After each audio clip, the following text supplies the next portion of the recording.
Hello दोस्तों, देखिए कुछ डिले हो गया था।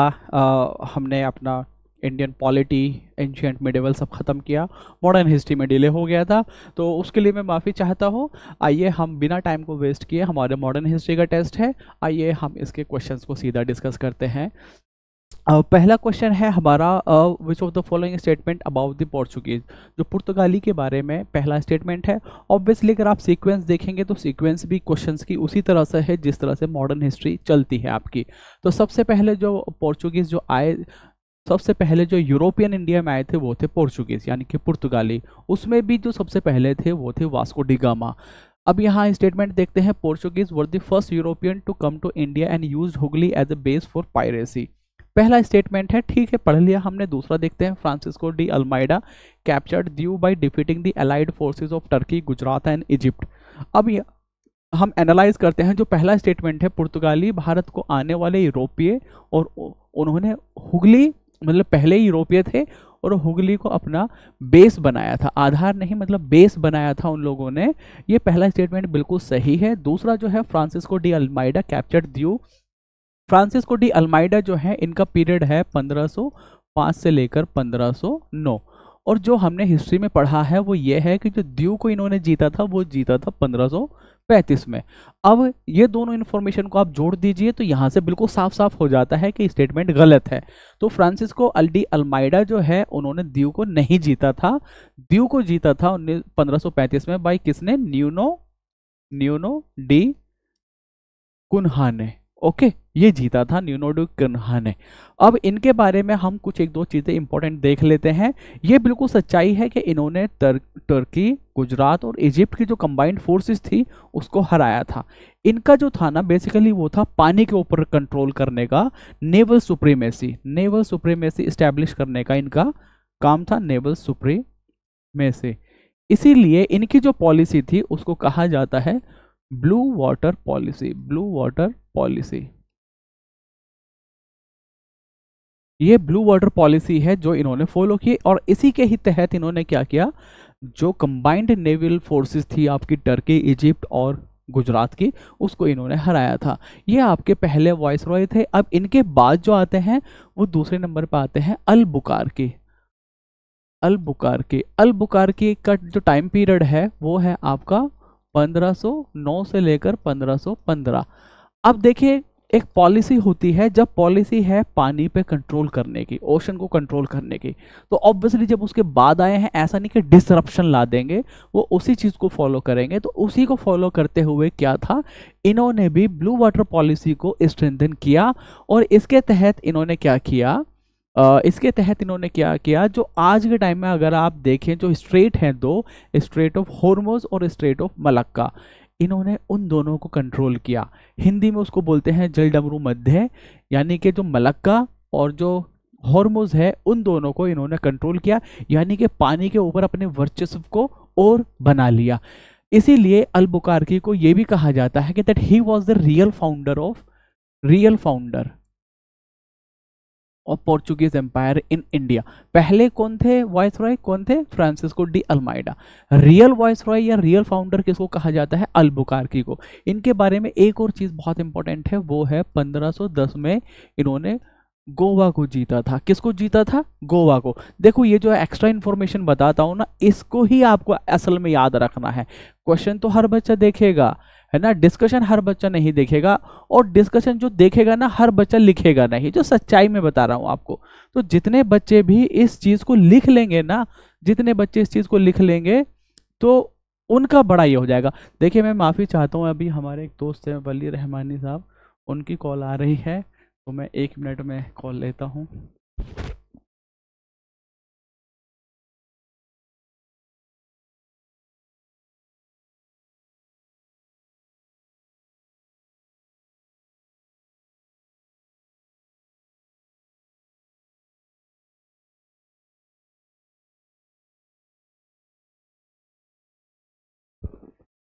ये हैं वली रहमानी साहब।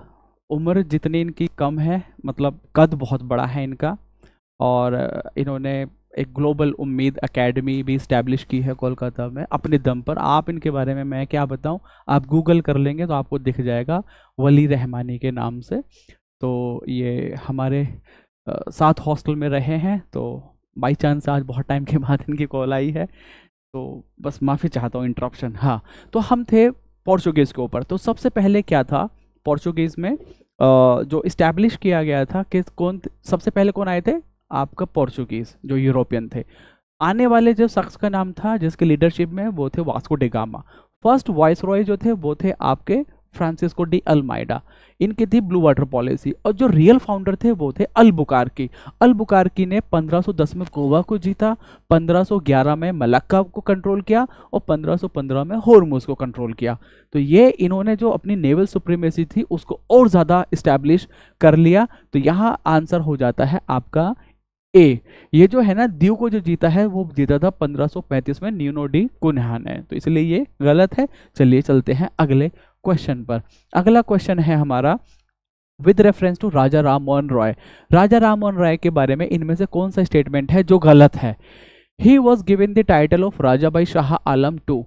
देखिए जैसे मुझे आंसर पता है तो मैं पहले ही आंसर को यहाँ से मार के मैं आगे बढ़ जाऊंगा, लेकिन कभी भी ये गलती ना करें कि अगर आपको पहला ही ऑप्शन लग रहा है कि वो आपको पता है आंसर और पहला ही ऑप्शन आप पढ़ के चल दें। नहीं, आपको चारों ऑप्शन पढ़ने हैं। इतना धैर्य, इतना संयम बना के आपको रखना है कि चारों ऑप्शन आप पढ़ें। He was given the title of raja by Shah Alam two, बिल्कुल सही। He use to work under the East India Company and left it because of corruption charges made against him. He died, एक बीमारी हुई थी जो मतलब दिमागी बुखार जिसको बोलते हैं। और जो इस क्वेश्चन में सबसे इंपॉर्टेंट जो चीज़ें हैं ना, जो दो चीज़ें हैं, he was given the title of raja by Shah Alam two, ये गलत है। ये दिया था किसने, अकबर टू ने। अकबर टू ने दिया था। और ये क्यों दिया था, अकबर टू ने ही इनको भेजा था इंग्लैंड।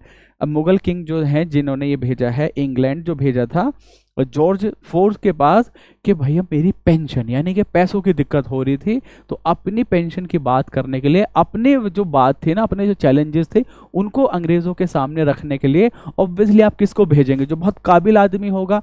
तो अकबर टू तो इतने काबिल नहीं थे, नाम के राजा थे, तो उन्होंने किसको भेजा, आपका राजा राम मोहन राय को भेजा। यानी कि राजा का जो टाइटल दिया था वो अकबर टू ने दिया था। तो इसलिए पहला आंसर हो जाएगा, क्योंकि इनकरेक्ट पूछा है इसमें, यहाँ ऑप्शन में दिया है शाह आलम टू, तो ये गलत हो जाता है। चलिए चलते हैं अगले क्वेश्चन पर। With regard to the Portuguese के बारे में फिर से है स्टेटमेंट है, the blue water policy is attributed to Francisco de Almeida the first viceroy of Portuguese in India. Blue water नीति का श्रेय भारत में पुर्तगालियों के पहले वाइसरॉय फ्रांसिस्को डी अल्माइडा को। ऑब्वियसली हमने अभी ऊपर डिस्कस किया था, तो ये बिल्कुल सही है। Alfonso de Albuquerque is considered as the actual founder of Portuguese power in India and he captured Goa in 1510। बिल्कुल सही। अब देखिए यहाँ जो है ना, ये भी एक लाइन अपने आप में क्वेश्चन है कि गोवा को किसने कैप्चर किया। ओके, एक क्वेश्चन, गोवा कब कैप्चर हुआ, दूसरा क्वेश्चन, गोवा को किससे कैप्चर किया, तीन क्वेश्चन। तो हर क्वेश्चन जो है ना, हर लाइन अपने आप में एक क्वेश्चन है, और अपने आप में ही क्वेश्चन नहीं, अपने आप में मल्टीपल क्वेश्चन है। तो ये यहाँ पर मैं आपको कहूँगा ब्लू वाटर पॉलिसी, ये बिल्कुल सही है, फ्रांसिस्को डी अल्माइडा। और जो एक्चुअल फाउंडर या रियल फाउंडर कहा जाता है वो अल्बुकार्की को कहा जाता है। इनका पीरियड था 1509 से लेकर पीरियड था इनका 1509 से लेकर 1515 है ना, ये था। अब यहाँ इनके बारे में क्या, 1510 में इन्होंने क्या किया, गोवा को जीता। 1511 में क्या किया, मलक्का को सीज किया, मलक्का स्ट्रेट को। और 1515 में किसको सीज किया, आपका होर्मुज को। तो ये है इनके बारे में। तो इसमें दोनों स्टेटमेंट सही हो जाएंगे। चलिए चलते हैं अगले क्वेश्चन पर बिना टाइम को वेस्ट किए। विच of the following statement is incorrect. फिर से इनकरेक्ट पूछा है। इनकरेक्ट इसलिए पूछा है क्योंकि मुझे 4 स्टेटमेंट देने थे और 3 सही इंफॉर्मेशन देनी थी, 1 गलत देनी थी, ताकि एक क्वेश्चन में आपके 4 टॉपिक कवर हो जाए। Okay, the ruler of England at the time of formation of east India Company was Elizabeth 1। ये बिल्कुल सही है, एलिजाबेथ वन थी जो आपका ईस्ट इंडिया कंपनी बनी है। ईस्ट इंडिया कंपनी फॉर्मेशन कब हुआ है, यानी कि 1600 में हुआ है। एक और क्वेश्चन कि ईस्ट इंडिया कंपनी कब बनी, फ्रेंच ईस्ट इंडिया कंपनी कब बनी, इनकी क्रोनोलॉजी भी आपसे पूछी जा सकती है। तो ये कब बनी, 1600 में बनी। Mughal king during the formation of east India Company was Akbar, क्योंकि अकबर की डेथ कब होती है, 1605 में होती है।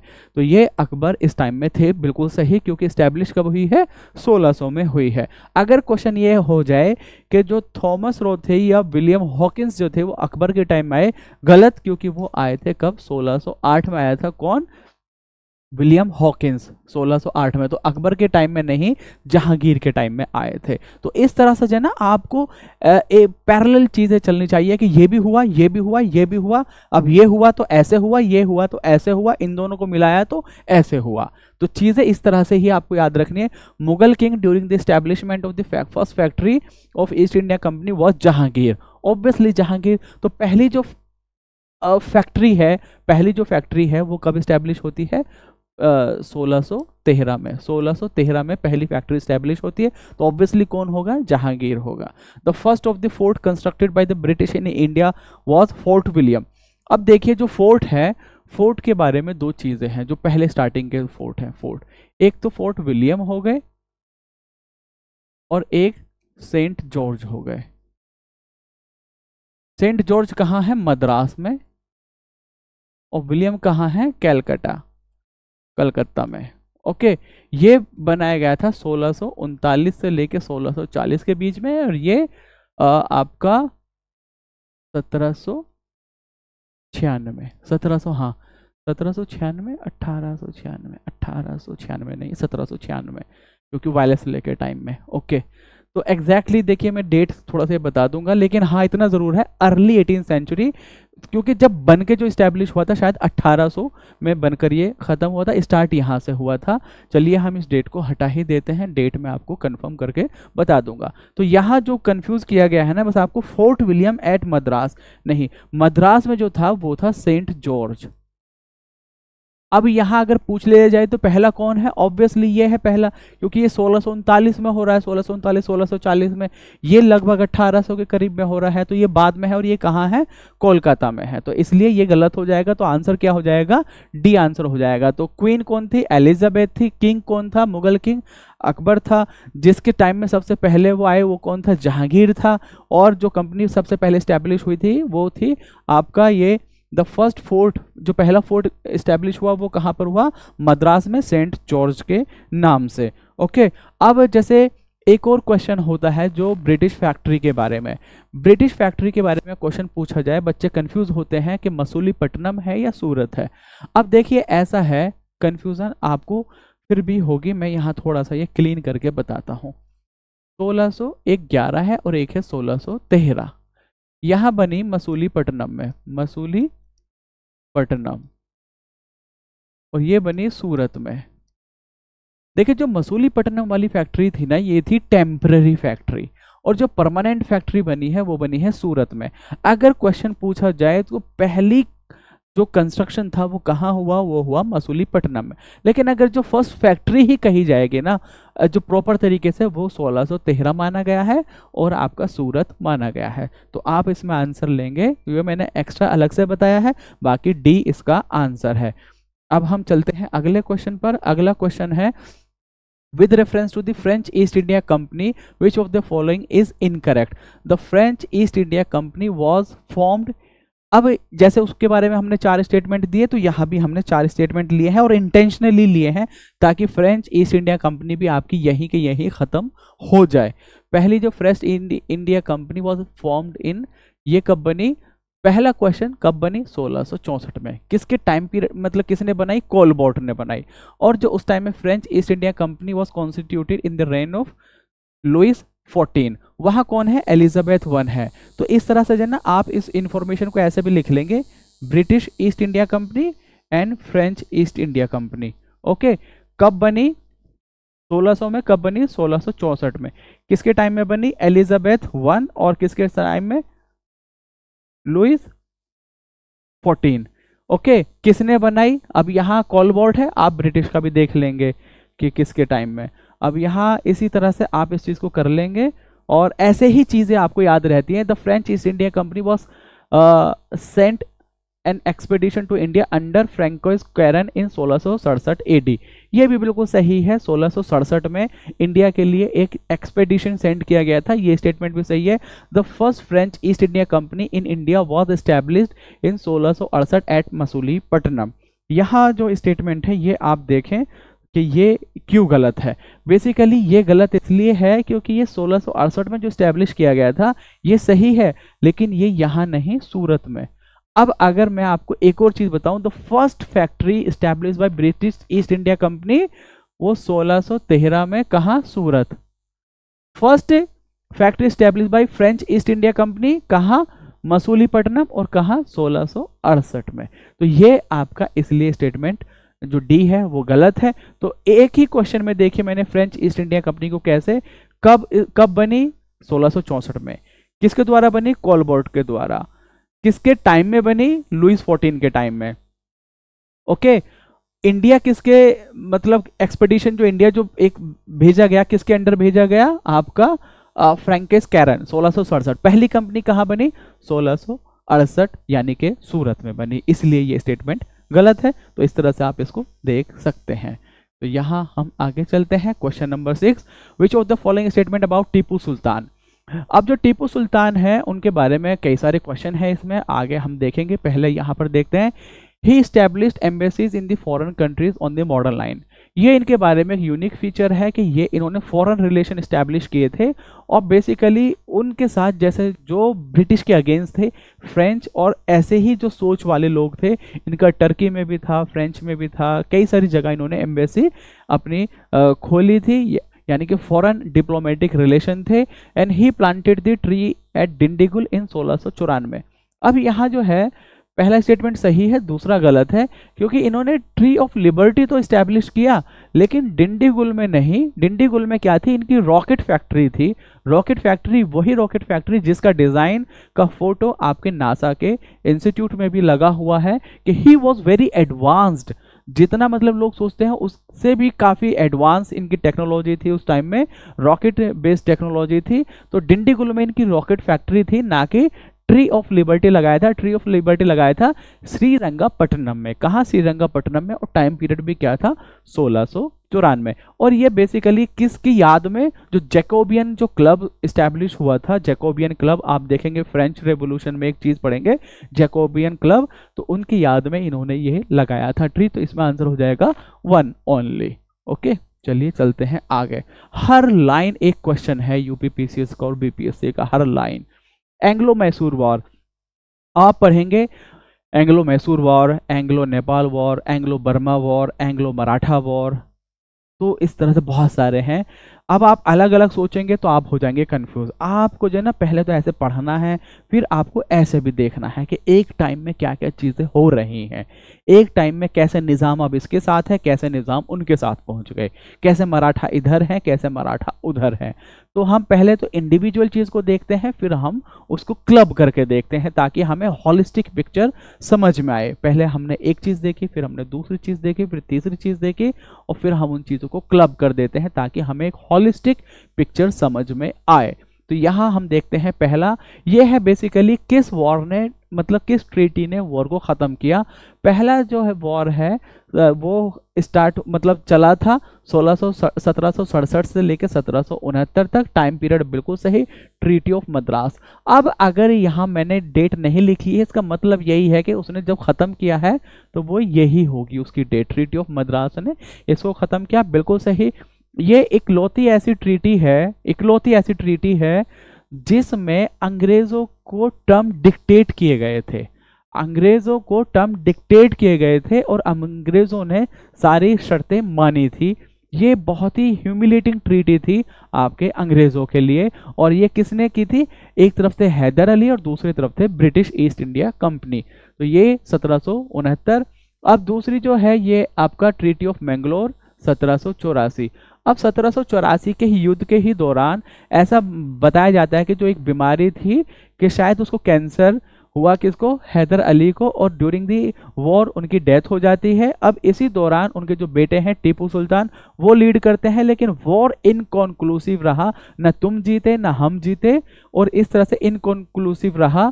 और ब्रिटिश ने दूसरी तरफ से आपका यहीं पे आप देखिए जैसे 80 से 84, एक आप देखेंगे 1782 में होती है ट्रीटी ऑफ सलबाई, यानी कि मराठा। अब मराठा को किसने, ब्रिटिश ने अपने साथ ले लिया है, और यहाँ ब्रिटिश की पोजीशन काफ़ी स्ट्रांग हो जाती है। तो ट्रीटी ऑफ मैंगलोर, यानी कि यहाँ आप 50-50 मान लीजिए कि ना तुम जीते ना हम जीते, चलिए वापस चलते हैं। अब होती है ट्रीटी ऑफ श्रीरंगपट्टनम, 1790 से 1792 तक वॉर होता है, और ट्रीटी ऑफ श्रीरंगपट्टनम, इसमें टीपू सुल्तान की हार होती है। और ये जो ट्रीटी ऑफ श्रीरंगपट्टनम है, यहाँ बहुत ही ह्यूमिलेटिंग टर्म्स रखे जाते हैं, किसके ऊपर, आपका टीपू सुल्तान के। बहुत सारा एरिया उनसे ले लिया जाता है, और यहाँ तक कि इतना भी कहा जाता है जो ट्रीटी के टर्म्स है उन्हें फुलफिल करने के लिए उनके 2 बेटों को अंग्रेज अपने पास लेकर आ जाते हैं एज ए गिरवी के तौर पे, कि जब तक आप इन शर्तों को पूरा नहीं करेंगे आपके बेटों को नहीं छोड़ा जाएगा। तो ये ट्रीटी ऑफ श्रीरंगपट्टनम। और जो 4th है आपका 17 ट्रीटी ऑफ मद्रास, ये गलत है, क्योंकि ट्रीटी ऑफ मद्रास हुई ही नहीं। जो 4th है ना, जो 4th एंग्लो मैसूर वॉर है, उसमें बेसिकली टीपू सुल्तान युद्ध लड़ते हुए ही युद्ध के ही दौरान उनकी डेथ हुई, और युद्ध के ही दौरान उनकी डेथ हुई, और उसमें फिर उन्होंने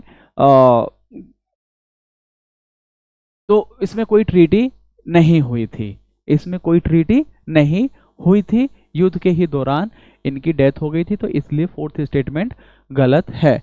ओके, अब हम चलते हैं अगले क्वेश्चन पर। अगला क्वेश्चन है, which of the following statement about Maharaja Ranjit Singh is incorrect. Maharaja Ranjit Singh के बारे में है, कौन सा स्टेटमेंट इनकरेक्ट है। पहला है, the capital of the kingdom of Maharaja Ranjit Singh was Amritsar. वैसे जो है पेपर मैंने ही बनाया है, जनरली आंसर ए मैं देता नहीं हूँ, क्योंकि पहले ही आंसर देखते बच्चों को लग जाए। मैं चाहता हूँ कि सारे स्टेटमेंट आप पढ़ें, इसलिए जनरली अगर आप देखेंगे आंसर या तो ऑल रहता है या बोथ रहेगा या डी। ऐसा नहीं, मैं आपको आगे के लिए ट्रिक बता रहा हूँ, मेरी ये कोशिश रहती है कि आप पूरा पढ़ें। तो ये जो है ना स्टेटमेंट, उनकी जो कैपिटल थी वो अमृतसर ना, वो लाहौर थी, तो ये इसमें गलत है, बाकी सारे सही हैं। ही बिलोंग टू सुकर चकिया मिसल ऑफ द सिख, ये भी एक क्वेश्चन है कि वो किस मिसल से बिलोंग करते थे, तो वो सुकर चकिया मिसल से बिलोंग करते थे। Ranjit Singh got the famous Kohinoor diamond from Shah Shuja, बिल्कुल सही है, शाह शुजा से उनको मिला था। The successor of Maharaja Ranjit Singh was Kharak Singh, इनके सक्सेसर जो थे वो खड़क सिंह थे, ये भी बिल्कुल सही स्टेटमेंट है। तो अब ये इतना आपका हो गया। अब इसके आगे हम चलते हैं, इसमें आंसर ए है। अब देखिए मैं आपको एक चीज़ बताऊँ, ऑल्दो ऐसा कुछ बहुत ज़रूरी नहीं है, लेकिन कोहिनूर की एक कहानी बता देता हूँ। जो गोलकोंडा है ना, गोलकोंडा जो जगह है, बेसिकली वहाँ हीरो की माइनिंग होती थी, हीरो की खदान थी। तो लगभग 1200 शताब्दी में ये हीरा मिला कोहिनूर, और काकातिया डायनेस्टी। अब ऐसा माना जाता है कि इसको मंदिर में रखा गया था। अब काकातिया डायनेस्टी के पास ये रहा, फिर अलाउद्दीन खिलजी ने जब वहाँ अटैक किया था, साउथ इंडिया की तरफ उनका एक्सपीडिशन था, तो अलाउद्दीन खिलजी इसको लेकर आ गए। और उसके बाद फिर क्या हुआ, जब दिल्ली सल्तनत के पास ये रहा, फिर अल्टीमेटली पहुंचता है मुगल के पास। मुगल में मतलब बाबर लेकर गया था, और धीरे धीरे जब मुगल कमज़ोर होते हैं तो नादिर शाह का इन्वेजन होता है, अटैक होता है, और उसने यहाँ से जो पीकॉक थ्रोन या कोहिनूर, इनको वो लेकर चला गया था। अब नादिर शाह की जब डेथ होती है तो अहमद शाह दुर्रानी, अफगान रूलर जो बनते हैं अहमद शाह दुर्रानी, वो उनके कब्जे में ये आ जाता है। उनसे पहुँचता है शाह आलम के पास, शाह शुजा के पास, सॉरी शाह शुजा के पास पहुँचता है, और वहाँ से पहुँचता है महाराजा रंजीत सिंह के पास। महाराजा रंजीत सिंह के पास रहता है, और सेकंड जो वॉर होता है एंग्लो सिख वॉर सेकंड, उसमें होती है ट्रीटी ऑफ लाहौर, और उसके तहत ब्रिटिश इसको ले जाते हैं और क्वीन के पास पहुंचा देते हैं। अब जैसे इंडिया भी क्लेम करता है कि ये हमारा है, पाकिस्तान भी क्लेम करता है कि ये हमारा है, लेकिन ब्रिटिश क्या कहते हैं, अभी जो वो लॉजिकल एक्सप्लेनेशन देते हैं कि ये जो है ये बेसिकली ऐसा नहीं हम छीन कर लेकर आए हैं या लूट कर लेकर आए हैं, ये तो बाकायदा लीगली ये हुआ है, ट्रीटी ऑफ लाहौर के तहत हुआ है, तो लीगली इस पे हमारा हक है, हमने कोई छीना तो है नहीं, हम तो कानूनी तौर से इसको लेकर आए हैं। तो ये इसका है। Which of the following tenure of governor general Dalhousie, Dalhousie के जो टेन्योर के बारे में यहाँ क्वेश्चन है। अब हम यहाँ पर देखते हैं डलहौजी का पहले हमें टेन्योर पता है 1848 से लेकर 1856 तक है, हमें ये पता होना चाहिए, ऐसा नहीं कि पता बाई चांस है, ये हमें पता होना चाहिए तो चाहिए। Second Anglo Sikh war and merger of Punjab in the British empire, second जो एंग्लो सिख वॉर है वो 1846 से लेकर 1848, 48 है 47 है, देख लेता हूँ कुछ भी ऐसा बोलने से पहले। ओहो 48 से 49, 48 से 49, और इसी में ही होती है आपकी treaty of Lahore. Treaty of Lahore कब होती है? 1849 में। तो ट्रीटी ऑफ लाहौर से पंजाब को मर्ज कर लेते हैं अपने अंदर ले लेते हैं। और सेकंड जो वॉर हुआ था 1848 से 1849 के बीच में हुआ, बिल्कुल सही। Sikkim was annexed on the ground of misbehaviour of 2 British doctors, बिल्कुल सही है। सिक्किम जो था, सिक्किम को भी इसके टाइम में एनेक्स किया गया था, और हुआ क्या था कि इन्होंने अपने वहाँ कुछ डॉक्टर भेजे हुए थे, उन डॉक्टर के साथ कुछ बदतमीजी हुई। बेसिकली क्या है, देखिए जिसकी लाठी उसकी भैंस, आप जना सिर्फ बहाना ढूंढते हो, जैसे हम क्लास में भी देखते थे या और बहुत सारी जगह देखते हैं, जो ताकतवर होता है ना वो सिर्फ बहाना, अच्छा तूने मेरी तरफ देखा ही क्यों, अब तूने मेरी तरफ देखा तो बस ये चीज़ मेरी हो गई, मैं लूँगा बस अब इस चीज़ को, तूने देखा ही क्यों, तू इधर से गया ही क्यों, तो वो सिर्फ बहाना ढूंढते हैं। कमज़ोर को बर्दाश्त करना पड़ता है, जो ताकतवर होता है ना वो सिर्फ बहाने ढूंढता है, तुमने ऐसा किया क्यों। ओके, तो ये जो है Sikkim was annexed on the ground of misbehaviour to British doctor, बिल्कुल सही है। और ये जो अगर हम डेट देखें इसकी एग्जैक्टली, ये हुआ कब था? ये हुआ था 1850 में सिक्किम का एनेक्सेशन हुआ था। Lower Burma was merge to British empire during his period, ये भी बिल्कुल सही है। और ये हुआ था आपका 1852 में। हम देखेंगे जो बर्मा है, बर्मा 3 फेज में 3 वॉर होते हैं और अलग अलग फेज में उसको एक्वायर किया जाता है। और जो थर्ड वॉर होता है एंग्लो बर्मीज वॉर डफरिन के टाइम में, तब पूरे ही बर्मा को अपने अंडर संभाल लिया जाता है ब्रिटिश एम्पायर के अंडर। तो ये भी बिल्कुल सही है, लोअर बर्मा 1852 में इनके अंडर आ जाता है। The great revolt of 1857 started during his tenure and ended in Canning's tenure. देखिए जैसे मैंने बताया इसका पीरियड कहाँ है? 56 तक है। और वॉर कब स्टार्ट हुआ है? 57 में। तो यहाँ से आपको अगर वो चीज़ याद है और ये चीज़ें याद भी नहीं है तो आप ऐसे हटा देंगे। ऐसे आपकी जो इन्फॉर्मेशन होती है ना वो आपको एलिमिनेट करने में हेल्प करती है। मैं नहीं कह रहा हूँ कि ये दोनों स्टेटमेंट आपको पता होंगे, बहुत कम चांस है कि ये पता हो, लेकिन डी तो बिल्कुल आप एलिमिनेट कर सकते हैं। तो इस तरह से आपका डी आंसर हो जाएगा। चलिए चलते हैं अगले क्वेश्चन पर। With reference to the Maratha confederation, Maratha confederation है ये 5 जो थे जो ग्रुप थे छोटे छोटे थे, उन लोगों ने मिलकर एक कॉन्फेडरेशन बनाया था और उसको basically Gaekwad of Baroda, Bhonsle of Pune, Holkars of Indore, Scindia of Gwalior, तो इस तरह से 5 थे। इसमें क्या गलत है? वो बेसिकली ये है, जो भोसले जो थे, भोसले यहाँ के नहीं, यही भी देखिए आपकी इन्फॉर्मेशन। पुणे क्या था ना, पुणे थी सीट, गद्दी थी राज की, है ना, पुणे बोल दीजिए या पूना बोल दीजिए। यहाँ बैठता था कौन? पेशवा। पेशवा था जो, जिसको कह दीजिए आज के टाइम में प्राइम मिनिस्टर, जो रियल हेड था पेशवा। तो यहाँ से आप इसको हटा देंगे अगर आपको पूरा भी नहीं पता है। ये बिल्कुल सही है, ये सही है, ये सही है। भोसले जो थे वो थे नागपुर में। कहाँ थे? नागपुर में। और जो पेशवा थे, पेशवा थे आपके, पेशवा पुणे, पेशवा थे पुणे में। तो ये इस तरह से है, तो बी इसका आंसर हो जाएगा। आगे चलते हैं अगले क्वेश्चन पर। Consider the following pair about the Anglo Maratha war and governor general. ये है एंग्लो मराठा वॉर और गवर्नर जनरल के बारे में कि उस टाइम में कौन गवर्नर जनरल थे। पहला जो वॉर होता है 1775 से 82, जैसे मैंने आपको बताया था ट्रीटी ऑफ सलबाई होती है। वॉर एंड हास्टिंग इस टाइम में थे, बिल्कुल सही है। दूसरा 1803 से 1805 तक, और इस टाइम लॉर्ड वेलेस्ले होते हैं, बिल्कुल सही। तीसरा है 1817 से 1819, और इसमें वॉर एंड हास्टिंग होते हैं, बिल्कुल सही है। तीनों के तीनों यहाँ पर सही है, आंसर इसका सी हो जाएगा। Consider the following pair about the Anglo Maratha war and the British treaty. अब देखिए यहाँ जो है ना, इस वाले क्वेश्चन में मुझे लगा कि आप बच्चों को जो आंसर है वो आपका आया होगा ए आंसर, है ना, आपका ए आंसर आया होगा। और जबकि मैं इसको थोड़ा सा एक्सप्लेन करूंगा तो आप समझेंगे, ज़रा इसको ठीक से देखें, है ना। यहाँ क्वेश्चन को अगर मैं ये कहता विच of the following Anglo Maratha war was ended by this treaty, अगर मैं एंडेड करता तो आंसर ए होता। अगर मैं कहूँगा कि ये कौन सी ट्रीटी वॉर से रिलेटेड है तो तीनों हो जाएंगे। देखो, एंड होना और जुड़े हुए होना में बहुत फ़र्क है। जैसे ये है ट्रीटी ऑफ बसाइन, ट्रीटी ऑफ बसाइन 1802 में हुई है और जो वॉर है वो 1803 से 1805 तक चला है, तो कैसे ये ख़त्म कर सकती है। लेकिन हाँ, ये एक वजह बनी वॉर की, तो इस वजह से ये उससे रिलेटेड है। ट्रीटी ऑफ पुणे 1717 से 1817 से 1819 तक वॉर हुआ। अब 19 में ख़त्म होती ट्रीटी तो उससे वो ख़त्म होता ना, तो ये ख़त्म के लिए तो सिर्फ ये है, इससे ख़त्म हुआ था फर्स्ट, सेकंड और थर्ड इस मामले में गलत है। तो अगर आपका मैं क्वेश्चन कर दूं कि कौन सा वॉर इस ट्रीटी से ख़त्म हुआ था तो आंसर होगा ए। अगर मैं कहूं कि कौन सा इनसे जुड़ा हुआ है तो आंसर हो जाएगा ऑल। तो यही बस इसमें कंफ्यूजन थी, थोड़ा सा टाइपिंग मिस्टेक थी, तो इसको आप ठीक कर लेना। ये इस तरह से है। Which of the following pairs are correctly matched about the Carnatic war.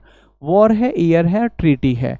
अब यहाँ जो है आपका कार्नेटिक वॉर जो है बेसिकली था क्या, ब्रिटिश ईस्ट इंडिया कंपनी अपना वर्चस्व बनाना चाहती थी। वो थी एक आपका कॉमर्शियल कंपनी, कैपिटलिस्ट सोच वाली। उसका एक ही मकसद था, उसे चाहिए थे पैसे। अब जो पैसे हैं वो मिलेंगे कैसे, उन्होंने ये चीज़ देखी कि अगर हमारा पॉलिटिकल इन्फ्लुएंस होगा तो हम इकोनॉमी अपने हिसाब से चला लेंगे। पॉलिटिकल इन्फ्लुएंस बढ़ेगा, इकोनॉमिक फ़ायदा हमारा बढ़ेगा। अब इसके लिए उन्होंने दो फ्रंट पे वॉर लड़े, एक तो इंटरनल और एक एक्सटर्नल। जैसे कि अगर आप उनकी लड़ाई देखेंगे, उनकी डच से भी लड़ाई हुई, उनकी पोर्चुगीज से भी लड़ाई हुई, उनकी फ्रेंच से भी लड़ाई हुई। तो उन्होंने धीरे धीरे बाहर का भी खतरा ख़त्म किया और अंदर का भी खतरा ख़त्म किया, ताकि वो सिंगल हैंडेडली अकेले इस पूरे चीज़ को लूट सके। क्या कर सके? लूट सके। तो ये जो है कार्नेटिक वॉर बेसिकली ये फ्रेंच और ब्रिटिश की जो आपके यूरोप में जो राइवलरी थी उसी का ही ये एक्सटेंशन था। और यहाँ इस तरह से नाम दे दिया गया कि हम यहाँ इसकी हेल्प कर रहे हैं, तुम इसकी हेल्प करोगे तो हम इसकी हेल्प करेंगे। तो इस तरह से है। जो पहला है, पहला 1746 से 1748 तक और treaty of aux La chapel बिल्कुल सही है ये। दूसरा ट्रीटी ऑफ पौंडीचेरी और तीसरा ट्रीटी ऑफ पेरिस, तीनों बिल्कुल सही है। इसमें आपको डेट भी याद रखनी है, ट्रीटी भी याद रखनी है। सेकंड का जैसे पहला मैं बताता हूँ, ऑस्ट्रिया जो है एक कंट्री, उसके सक्सेशन की बात थी कि उसको कौन लीड करेगा, तो उस पे दोनों की लड़ाई थी, फ्रेंच की भी और इंग्लैंड की भी। अब वो लड़ाई हो गई एक्सटेंड इंडिया में भी। ओके, अब यहाँ क्या किया, जो फ्रेंच का एक जनरल था उसने मद्रास को अपने कंट्रोल में कर लिया था। तो मद्रास पहले किसके अंडर था? ब्रिटिश के। लेकिन इस लड़ाई के दौरान किसके अंडर आ गया? वो फ्रेंच के अंडर आ गया। अब इनकी यहीं लड़ाई नहीं हो रही थी, इनकी कनाडा में भी लड़ाई हो रही थी। वहाँ कुछ आपका ब्रिटिश ने जीता था। तो ये जो पहली ट्रीटी होती है, treaty of aux La chapel, इसमें एक चीज़ ये भी है कि मद्रास को वापस किया जाता है ब्रिटिश ईस्ट इंडिया कंपनी को, ये होता है। और ट्रीटी ऑफ पौंडीचेरी जो है सेकंड, ये बेसिकली जो कार्नेटिक जगह है, जो आज के टाइम में जिसे आप कर्नाटक कहेंगे, वहाँ ये था कि कौन रूल करेगा। तो एक तो थे चंदा साहिब, हाँ मैं नाम देख लेता हूँ, हाँ चंदा साहिब। तो चंदा साहिब को सपोर्ट कर रहे थे फ्रेंच और मोहम्मद अली को सपोर्ट कर रहे थे इंग्लैंड, ब्रिटिश। तो ये था कि कौन उसको लीड करेगा। अल्टीमेटली जो ट्रीटी ऑफ पौंडीचेरी होती है, इसमें यह है कि आपका मोहम्मद अली लीड करता है, जो जो वहाँ गद्दी है उस पर वो बैठते हैं। तो इसको कहा जाता है कि ये डिप्लोमेटिक विक्ट्री थी, किसकी? ब्रिटिश की। और जो तीसरा है ट्रीटी ऑफ पेरिस, ये जो थर्ड वॉर चल रहा है, अब थर्ड वॉर में ही एक लड़ाई होती है जिसका नाम है battle of Wendy wash. Battle of Wendy wash, उसमें ऐसा कहा जाता है कि अंग्रेज़ों ने जो फ्रांसीसी हैं, फ्रेंच जो है, उनकी धज्जियाँ उड़ा दी थी और ये कर दिया था कि अब आपके बस की यहाँ रहना नहीं है, आपको रहना है थोड़े बहुत रहिए, अब आप राज की मतलब रेस में नहीं रह सकते। तो ब्रिटिश ने उसको बिल्कुल ख़त्म कर दिया था। तो आंसर हो जाएगा सी। Which of the following about First Carnatic War is incorrect? The French forces helped Anwaruddin Nawab of Carnatic. It was the extension of Austrian War of Succession. It is remembered for the Battle of Saint Thom, Madras. It was ended by Treaty of Aix-la-Chapelle. अब आप बताइए, जो अभी तक मैंने आपको information दी है इसमें आपका क्या है? तो यहाँ जो है बेसिकली एक्सटेंशन मैंने बताया ऑस्ट्रियन वॉर ऑफ सक्सेशन का था, बिल्कुल सही। Remember for the battle of saint Thome, Madras, उसको कब्जे में कर लिया था फिर वापस किया था। It was ended by treaty of Aix la Chapelle, बिल्कुल सही। तो जो पहला स्टेटमेंट है, the French forces helped Anwaruddin nawab of Carnatic, ये अनवरुद्दीन नवाब ऑफ कार्नेटिक है, लेकिन इसको हेल्प किसने किया था? मोहम्मद, मतलब इसको हेल्प किया था किसने? ब्रिटिश ने, ना कि फ्रेंच ने। फ्रेंच ने हेल्प किया था चंदा साहिब को। ओके तो ये जो इनकी नीति थी ना, बहुत पहले से फूट डालो और राज करो, वही है। अब यहाँ है बेसिकली आपका कुछ पॉलिसीज़ हैं जो बहुत इंपॉर्टेंट हैं और बार बार पूछी जाती हैं। तो देखिए, आप क्वेश्चन पढ़िए, फिर मैं उसको अलग से एक्सप्लेन करूँगा। With reference to the British policy towards Afghanistan, which of the following is correct? Lord Lytton adopted the policy of proud reserve towards the Afghan, policy of masterly inactivity and forward policy. Basically क्या है कि जैसे India बहुत rich country और उसको लूटना है। अब जब आपके पास कोई एक बहुत खूबसूरत, बहुत अच्छी चीज़ लग जाती है ना, तो आपको एक ये भी डर लगता है कि कहीं कोई इसे मेरे से छीन ना ले, कहीं कोई मेरे पे ही अटैक ना कर दे। इसके लिए तो आप पोजीशन अपनी स्ट्रांग करना चाहते हो। तो क्या है कि जैसे एक तो बताया फ्रेंच से खतरा, एक इसी तरह से रशिया से भी खतरा था। अब अगर आप ज्योग्राफी देखेंगे इंडिया, तो देखिए मेरा मैप तो बहुत अच्छा है नहीं, अगर ये आप देखें, ये कश्मीर वाला है, तो यहाँ है ये हिमालयाज पूरा, इसे पार करना है लगभग इम्पॉसिबल। अब जो भी यहाँ जैसे युद्ध हुए हैं, ये वाला एरिया है ना, ये यहाँ से इंडिया के ऊपर अटैक हुआ है। तो यहाँ ये क्या चाह रहे थे, ये जो अफगानिस्तान है यहाँ पर, इसको इंग्लैंड चाह रहा था कि या तो ये हमारे कंट्रोल में रहे या ऐसे आदमी के रहे जो हमारा जानकार हो, हमारा सलाहकार हो, हमारा जो हमारा फेवर करे वो हो।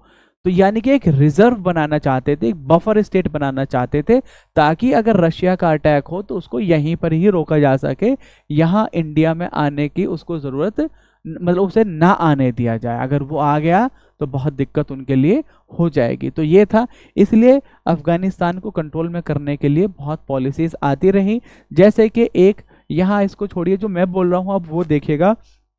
पहली थी फॉरवर्ड पॉलिसी। फॉरवर्ड पॉलिसी लेकर आए कौन? Auckland. Forward policy Auckland.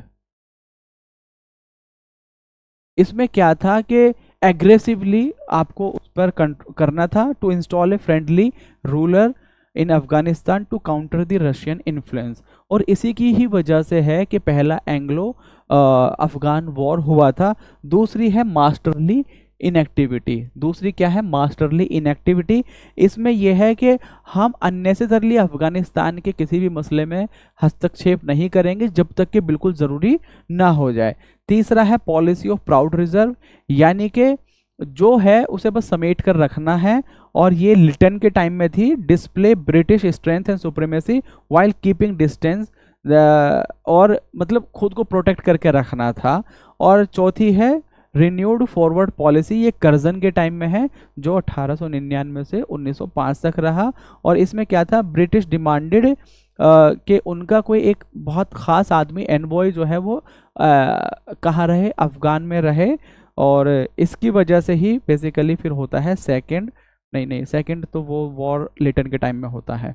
Okay तो इस तरह से मैंने इसके लिए एक वो बनाई थी ट्रिक, जो आपका फाइनेंस मिनिस्टर है वो आपकी एफडी को भी खा जाएगी, फिक्स डिपॉजिट को। आई एम सॉरी टू से दिस, लेकिन जिस तरह से टैक्सेशन का मामला हो रहा है, आपकी फाइनेंस मिनिस्टर आपकी एफडी को भी नहीं छोड़ेगी। तो एफ से क्या है आपका, सबसे पहले फॉरवर्ड पॉलिसी, एम से मास्टरली इनएक्टिविटी, इससे पीएफ, एफडी नहीं पी मैं यहाँ एक बार दोबारा बताता हूँ कि आपकी जो फाइनेंस मिनिस्टर है आपके पीएफ को भी नहीं छोड़ेगी, पीएफ प्रोविडेंट फंड जो होता है। एफ से हो गया फॉरवर्ड पॉलिसी आपका, एम से मास्टरली इनएक्टिविटी, और पी से आपका हो जाएगा प्राउड रिजर्व, और एफ से हो जाएगा आपका रिन्यूड फॉरवर्ड पॉलिसी। दोबारा से फॉरवर्ड पॉलिसी पहले, तो उसके बाद में रिन्यू किया है, renewed forward policy. Forward policy, masterly inactivity, proud reserve, renewed forward policy. तो इसको आप देखेंगे सही से, ये है किसके टाइम में, ऑकलैंड के टाइम में, ये जॉन लॉरेंस के टाइम में, ये लिटन के टाइम में, ये कर्जन के टाइम में। तो इस तरह से आप इसको याद कर लेंगे। तो 15 हो गया। अब चलते हैं अगले क्वेश्चन पर। Which of the following was not part of tripartite treaty 1838। अभी हमने देखा पहली पॉलिसी किसकी थी, फॉरवर्ड पॉलिसी, किसके टाइम में, ऑकलैंड के टाइम में।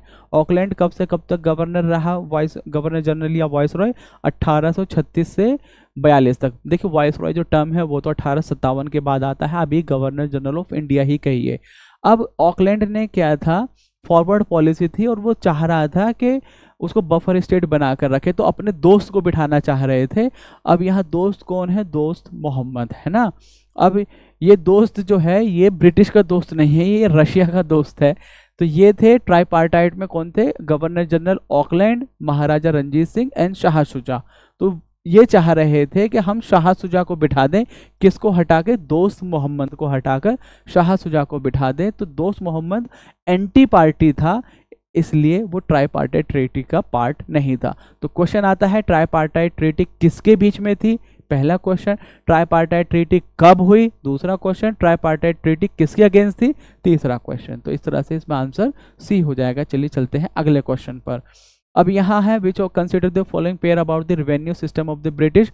Mahalwari system, William Bentinck, Ryotwari, Thomas Munro, zamindari, Cornwallis. यहाँ जो है ना आपको थोड़ा सा कंफ्यूजन हो सकती है महलवारी से, कि महलवारी के बारे में आपने पढ़ा होगा अलेक्जेंडर रीड के बारे में।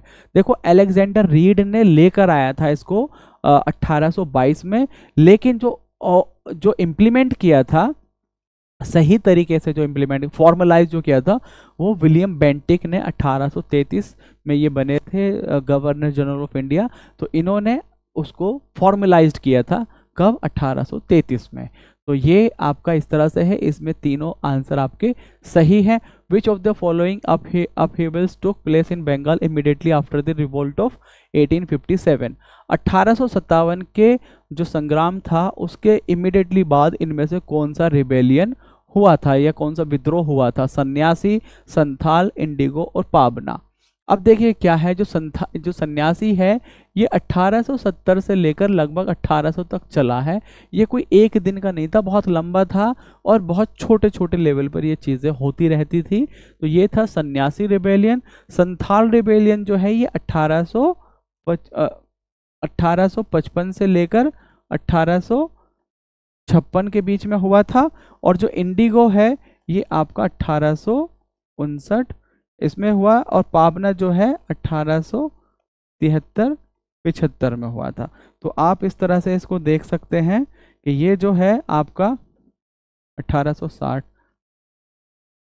तो ये है जो उसके इमिडिएटली बाद में हुआ है, क्योंकि ये काफ़ी बाद का है, ये पहले का है, और ये और भी बाद का है।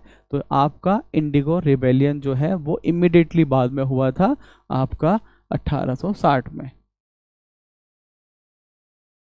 अब इसके ऊपर एक चीज़ और है, इंडिगो रिबेलियन के बारे में एक नोवेल लिखा गया था। आप मुझे उस नोवेल का नाम बताएंगे, कमेंट करेंगे ग्रुप में, आप बताएंगे कि इसने लिखा था और इस नोवेल में उस नोवेल का नाम क्या है। Okay, which of the following statement is incorrect. ये भी इनकरेक्ट पूछा है। The lord Canning was the governor general during the great revolt of 1857, पहला स्टेटमेंट सही। दूसरा statement, queen Victoria's manifesto was read out in Allahabad on 1 November 1858 by general Neil after crushing the revolt. Okay, the viscount Palmerston was the British Prime Minister during the revolt of 1857. Lord Canning had made Allahabad as the emergency headquarter during the 1857. अब यहाँ जो है obviously जो डलहौजी 56 में चले गए, 56 में ही बीच में लास्ट में आते हैं कैनिंग, और 57 में आपका मई में लड़ाई स्टार्ट हो जाती है। तो पहला स्टेटमेंट सही है आपका, विस्कॉन्ट पाल्मरस्टन वॉज द प्राइम मिनिस्टर, ये भी सही है। लॉर्ड कैनिंग ने इलाहाबाद को इमरजेंसी एक सेंटर बनाया था, ये भी सही। ये गलत है, इसमें सारी सब चीज़ें ठीक है। ये जनरल नील ने नहीं बल्कि कैनिंग ने इसको रीड आउट किया था, जो आपके वॉइस रॉय हैं उन्होंने, क्योंकि जनरल नील जो है वो तो लखनऊ में उसकी डेथ हो गई थी इसी इसमें क्या बोलते हैं रिवोल्ट में ही। तो ये इसमें आंसर हो जाएगा बी, इनकरेक्ट पूछा है। Which of the following pair is incorrect, यहाँ भी आपका इनकरेक्ट पूछा है कि इसमें से आपका कौन सा है। देखिए अब ये जो है ना, आप इसमें देखेंगे कि 1857 से जुड़े हुए क्वेश्चन, पहला तो ये कि सेंटर कहाँ कहाँ थे, दूसरा सेंटर के लीडर कौन कौन थे, तीसरा उसको कौन ब्रिटिश है जिसने उसको सप्रेस किया, फिर जो वॉर था उसके बारे में क्या क्या कहा गया है। तो ये 4-5 तरह से क्वेश्चन है, एक एक क्वेश्चन मैंने उसी तरह से इसको करने की कोशिश की है। तो इसमें जो पहला आंसर है the so called first national war of independence of 1857 is neither first nor national nor a war of independence, ये आरसी मजूमदार ने कहा था। और ये किसको काउंटर में कहा था, वीर सावर के काउंटर में, क्योंकि उन्होंने कहा था it is first war of independence. आप एक चीज़ ये देखेंगे, ये जो कहा गया था फर्स्ट वॉर ऑफ इंडिपेंडेंस, वो किस किताब में कहा गया है, उस किताब का नाम आप मुझे बताएंगे। तो पहला स्टेटमेंट सही है, the revolt of 1857 was a सिपाही म्यूटनी, ये कहा था सैयद अहमद खान ने, और इनकी किताब थी असबाब बगावत हिंद। तो ये किताब का नाम मैंने बता दिया, जो वीर सावर की किताब है उसका नाम आप मुझे बताएंगे, और बहुत हद तक चांस है कि पूछा जाए। The revolt was a war against Christianity, ये LR रीस ने कहा था, क्योंकि ऐसा था ज़्यादातर सेंटर पर जो लीड कर रहे थे वो मुस्लिम थे।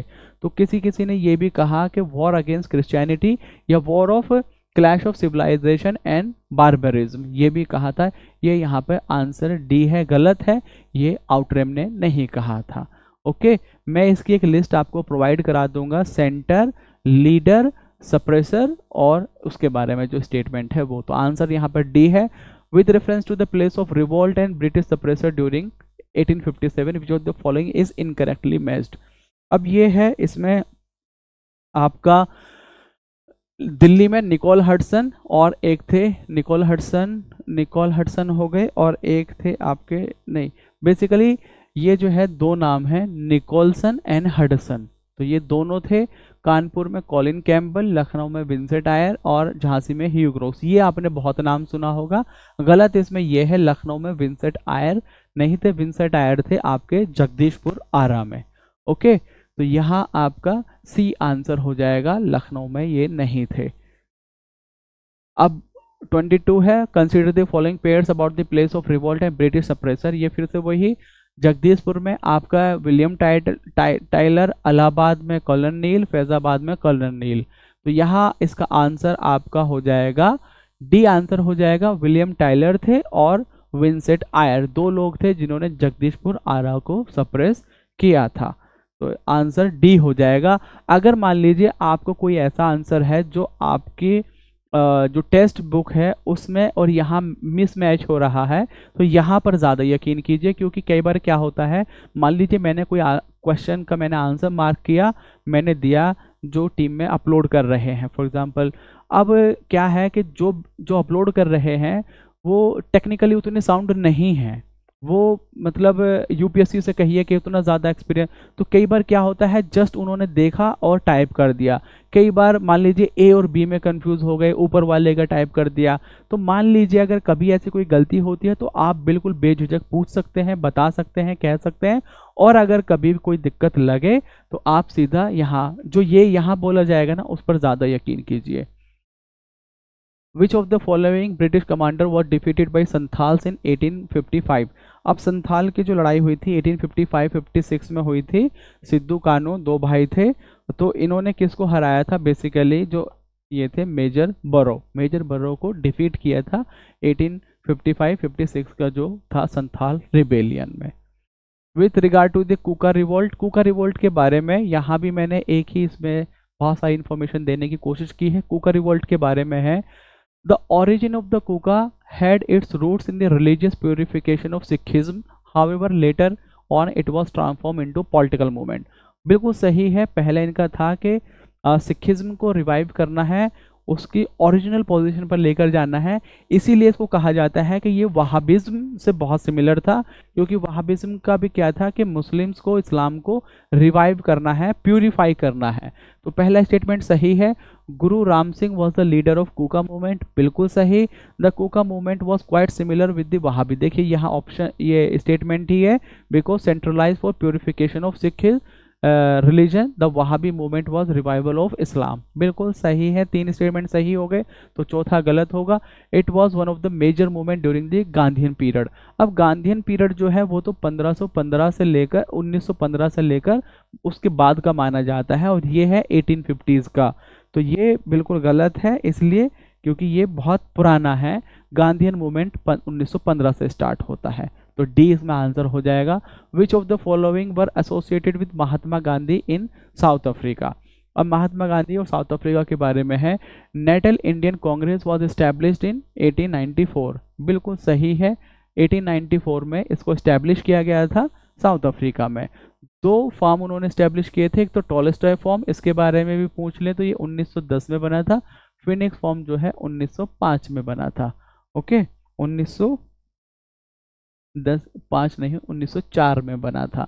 ही also publish the magazine Indian opinion को पब्लिश किया था, बिल्कुल सही है। And he also publish the newspaper called Navjivan का जो पब्लिश है, जो टाइम पीरियड है वो है 1919 में किया था इन्होंने। और जब 1919 में आप देखेंगे तो ये 1915 में, यानी कि 9 जनवरी 1915 को ये आ जाते हैं कहाँ, इंडिया में।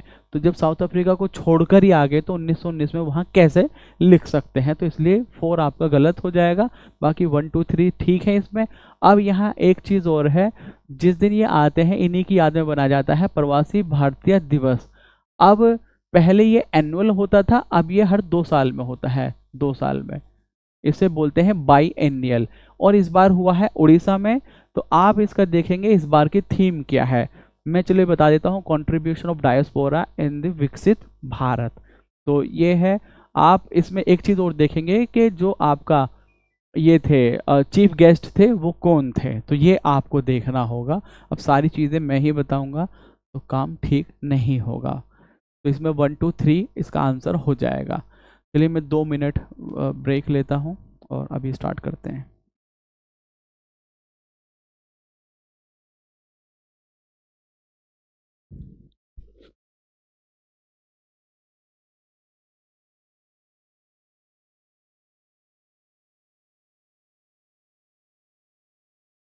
देखिए, आपने बहुत सुना होगा चंपारण सत्याग्रह के बारे में, और ये भी सुना होगा कि किसके कहने पे गांधी जी गए थे, राजकुमार शुक्ला के कहने पे।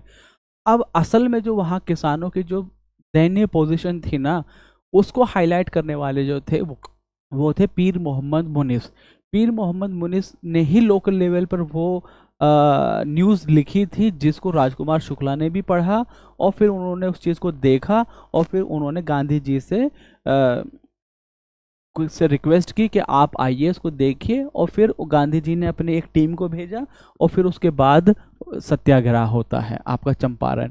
तो उन्होंने किस किस नाम से लिखा था, दुखी आत्मा, दुखी हृदय, and he was also known as कलम का सत्याग्रही। कौन? पीर मोहम्मद मुनिस, बिल्कुल सही है। He wrote a history of Champaran.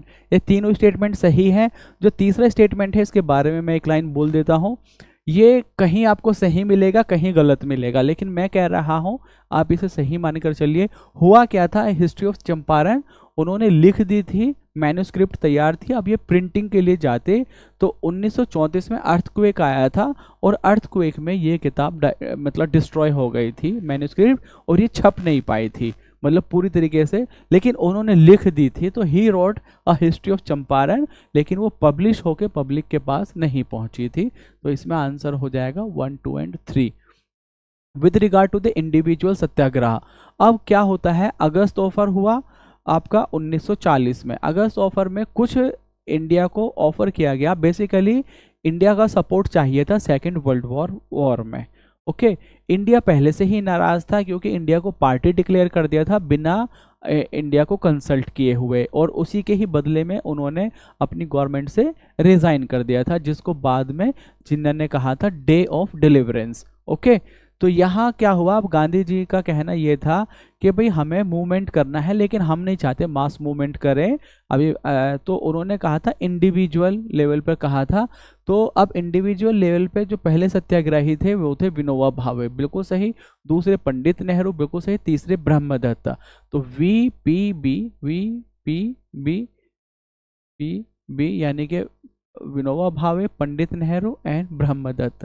तो ये आपके तीन जो थे ये बिल्कुल सही है, ऑल आर करेक्ट। इसके आगे है under the Pitt's India act. जो पिट्स इंडिया एक्ट है ये हमने पॉलिटी में भी देखा था। उसने फर्स्ट टाइम डिक्लेयर किया था जो ईस्ट इंडिया कंपनी की जो पोजीशन थी उनको ब्रिटिश टेरिटरीज इन इंडिया कहा था, बिल्कुल सही। Under the charter act 1813 Christian missionaries were given permission to go to India and spread Christianity, बिल्कुल सही है। जो 1813 है इसने tea and trade with China को छोड़ के सारी मोनोपोली ख़त्म की थी और साथ ही साथ रिलीजन को बढ़ावा दिया था, तो ये भी सही है। By the charter of 1833 governor general of Bengal was made the governor general of whole India, ये भी बिल्कुल सही है। तो इसमें आपका डी आंसर हो जाएगा। Which of the following statement is incorrect. अब यहाँ इनकरेक्ट आ गया। The Indian university act was passed by Lord Curzon in 1906 on the recommendation of Raleigh commission constituted in 1904, ठीक है। By the government of India act 1935 dyarchy was implemented in the centre by abolishing dyarchy in the provinces, ये भी मैंने polity में पढ़ाया, बिल्कुल सही है। Lord Cornwallis is considered as the father of civil services in India, बिल्कुल सही है। Lord Wellesley had got the fort William college establish in Calcutta in 1800। देखिए जो हम स्टार्टिंग में क्वेश्चन किया था पहला वाला, जब मैं कंफ्यूज हो रहा था कि 1796 है क्या, तो शायद 1796 में कंस्ट्रक्शन स्टार्ट हुआ था और ख़त्म कब हुआ था, ये कॉलेज जो स्टार्ट हुआ है 1800 में। तो ये डेट आप देख लेंगे जब मैं बता रहा था सेंट जॉर्ज और इससे कंपेयर करके। सेंट जॉर्ज जो है 1639 और 40 से जो मद्रास में है, और आपका फोर्ट विलियम जो है वो 1800 में कहाँ, कलकत्ता में। तो ये है, यहाँ जो गलत है ना इसमें ये है बेसिकली लॉ जो पास हुआ है ये आपका बहुत छोटी सी मिस्टेक है, यहाँ 1906 नहीं है, ये 1904 है, ये इसलिए गलत है पहला स्टेटमेंट। अब आपको यहाँ से क्या क्या चीज़ें सीखने के लिए मिली हैं। एक तो इंडियन यूनिवर्सिटी एक्ट कब आया, 1904 में। किसके रिकमेंडेशन पर आया, रेलिक कमीशन। रेलिक कमीशन किससे जुड़ी हुई है, यूनिवर्सिटी कमीशन से जुड़ी हुई, यूनिवर्सिटी रिफॉर्म से जुड़ी हुई है। किसके टाइम में आई थी, लॉर्ड कर्जन के टाइम में आई थी, क्योंकि कर्जन का टाइम पीरियड क्या है 1899 से लेकर 1905 तक है इनका। तो इस तरह से आप देख रहे हैं बाय द गवर्नमेंट, ये बाकी आपने सब चीज़ें बिल्कुल सही हैं, तो बस मुझे वो बताना था कि वो गलत क्यों है। तो इस तरह से आप इसको देख सकते हैं। Consider the following statement. The last session before the independence was Meerut session held in 1946 chaired by Acharya Kripalani. अब बिल्कुल सही है ये स्टेटमेंट। लास्ट सेशन जो हुआ था 1846 में हुआ, मेरठ में हुआ, और उसको जो प्रेसिडेंट थे कांग्रेस के वो थे JB कृपलानी। इससे पहले 6 साल तक लगातार मौलाना अबुल कलाम आज़ाद रहे, 1940 से लेकर 1945 तक, और 46 में बने कौन, JB मतलब आचार्य कृपलानी, JB कृपलानी, बिल्कुल सही है। फर्स्ट रूरल सेशन और यह first session to be held in a village was Faizpur, और ये कब हुआ था, 1936 में हुआ था, और इसको चेयर किसने किया था, जवाहरलाल नेहरू ने। फर्स्ट सेशन ये आपका फर्स्ट रूरल सेशन या पहला जो गांव में सेशन हुआ था फैजपुर सेशन कब हुआ, 1936 में हुआ। किसने लीड किया, आपका जवाहरलाल नेहरू ने लीड किया। तो दोनों इसमें सही है। चलिए चलते हैं अगले क्वेश्चन पर। Which of the following is incorrectly matched. यहाँ है चंपारण सत्याग्रह, फर्स्ट सिविल डिसोबीडियंस भी कहते हैं इसको, जैसे आप पढ़ते हैं नॉर्मली सिविल डिसोबीडियंस या पहला असहयोग आंदोलन। तो सिविल डिसोबीडियंस जो है पहला, वो आप नॉर्मली कब पढ़ते हैं, जो आपका सॉल्ट सत्याग्रह है 1930 वाला, लेकिन वो पहला नहीं है, उसका नाम सिविल डिसोबीडियंस रखा गया, लेकिन अगर उसके जो करेक्टर को देखा जाए तो चंपारण सत्याग्रह जो था वो सिविल डिसोबीडियंस था पहला, और वो कब हुआ, 1917 में, बिल्कुल सही। अहमदाबाद मिल स्ट्राइक, पहली बार भूख हड़ताल हुई थी, कब, 1918 में, बिल्कुल सही। खेड़ा सत्याग्रह फर्स्ट नॉन कॉपरेशन है, बिल्कुल सही, 1919। देख लेते हैं रॉलेट सत्याग्रह फर्स्ट मास स्ट्राइक 1919। तो ये जो है ना खेड़ा सत्याग्रह, सब चीज़ें ठीक हैं, बस ये गलत है, ये 1918 है। कब है, 1918 में है। और इसको आप ऐसे भी याद रख सकते हैं कि जनरली अगर याद रहे कि मुझे केक खाने में बड़ा अच्छा लगता है, चंपारण, अहमदाबाद, खेड़ा। तो ये गांधी जी के आपके जो लोकल लेवल पर मूवमेंट थे वो हो गए। फिर उसके बाद इंडिया लेवल पर आता है फर्स्ट रॉलेट सत्याग्रह, और इसके बाद आता है नॉन कॉपरेशन मूवमेंट। तो ये हो गए आपके। अब आते हैं अगले क्वेश्चन पर, which of the following statement about the penetration of British into Bengal are correct. Okay, जो एक आप जैसे देखते हैं कोलकाता जो शहर बना है उसके बारे में ये क्वेश्चन आता है, कई बार आया है। जॉब चार्नोक जो है वो सुतंती में आए, कब, 1690 में। तो जॉब चार्नोक है वो शख्स जिसको ओरिजिनेटर कहा जाता, मतलब कहा जाता है जिसने बसाया है। सुतंती इतने में आते हैं, and laid the foundation of Calcutta which later became the heart of British empire, बिल्कुल सही है। The British East India company built a fort near fort William in Calcutta. देखो जो फोर्ट नियर फोर्ट विलियम ये लैंग्वेज का है, क्योंकि जो फोर्ट विलियम है वो खुद एक फोर्ट था, मतलब एक फोर्टिफाइड बाउंड्री थी। तो ऐसा नहीं है उसके पास फोर्ट बनाया हो फोर्ट विलियम के, बस ये इस लैंग्वेज की वजह से गलत है। अदरवाइज अगर ये लैंग्वेज होती British East India company built fort William in Calcutta, सही। तो उन्होंने फोर्ट बनाया उसके पास में, ये गलत है, इसलिए लैंग्वेज की वजह से इसमें ए आंसर हो जाएगा। तो चलते हैं अगले क्वेश्चन पर। अगला क्वेश्चन है, which of the following is considered as the most significant battle in the establishment of British supremacy. अब देखिए हर बैटल की इनमें अलग अलग सिग्निफिकेंस है। अब जैसे अगर हम देखें पहले हम देखें प्लासी, तो प्लासी वो है जिसने अंग्रेज़ों के पैर जमा दिए, कहाँ, बंगाल में। अंग्रेज़ों ने बंगाल में हरा दिया, बहुत छोटे से नंबर ने एक बड़े नंबर को हरा दिया, ऑब्वियसली सिग्निफिकेंट है। श्रीरंगपट्टनम वो है जहां टीपू सुल्तान को डिसाइसिवली हराया गया। अदरवाइज मैसूर एक बहुत पावरफुल स्टेट था, लेकिन वहां उसको हरा दिया गया। वेंडिवॉश वो है जहां फ्रांस के जो जो जो उसका फ्रांस की जो दावेदारी थी इंडिया के लिए उसको ख़त्म कर दिया था और बहुत बुरी तरीके से हराया था।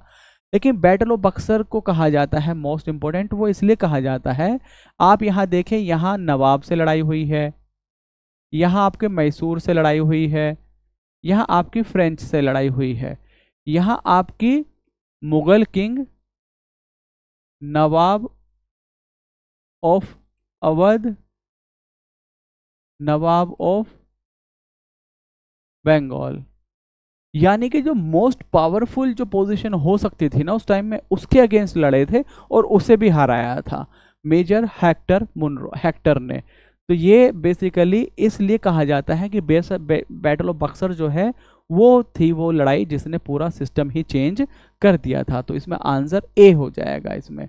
Treaty of Allahabad, the treaty of Allahabad, अब बैटल ऑफ बक्सर हो गई 1764। अब उसके बाद जब उनकी हार हो गई तो ऑब्वियसली ब्रिटिश वाले ट्रीटी करेंगे, तो ट्रीटी ऑफ इलाहाबाद हुई, उसमें मल्टीपल चीज़ों को कवर किया गया।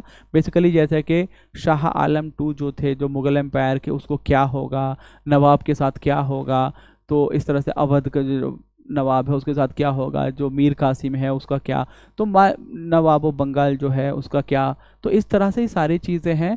तो ये जो ट्रीटी ऑफ इलाहाबाद है ऑब्वियसली इसने पहला स्टेटमेंट बिल्कुल सही है। Raja Mohammad Raza Khan and Raja Sitab Rai was appointed as diwans of Bihar and Bengal. हुआ क्या, जो फंक्शंस थे, एक तो होता है एडमिनिस्ट्रेशन फंक्शन, एक होता है रिवेन्यू फंक्शन, यानी कि पैसों की ताकत और जो काम तो दे दिया गया था नवाब को, और जो पैसे थे वो हो गए थे किसके कंट्रोल में, ब्रिटिश के कंट्रोल में। अब उन्होंने डिप्टी दीवान भी अपॉइंट किए थे। तो ये जो दो नाम है ना, दोनों नाम बिल्कुल सही हैं, बिल्कुल ये सही है दोनों नाम, मोहम्मद रज़ा खान एंड राजा सितब राय। लेकिन ये डिप्टी दीवान ऐसे हैं, मोहम्मद रज़ा खान जो हैं ये हैं आपके बंगाल के, और जो राजा सितब राय हैं ये हैं आपके बिहार के। बस ये इसमें रिवर्स कर दिया था इसलिए गलत है। पहला स्टेटमेंट सही है, दूसरा गलत है, इसलिए वन ओनली सही है इसमें। अगले क्वेश्चन पर चलते हैं। Who remarked about the East India Company as the company is now, company एक विषमता है परंतु ऐसे यह ऐसे तंत्र का हिस्सा है जहां सब कुछ विषमता है। Company is an anomaly but it's a part of a system where everything is an anomaly.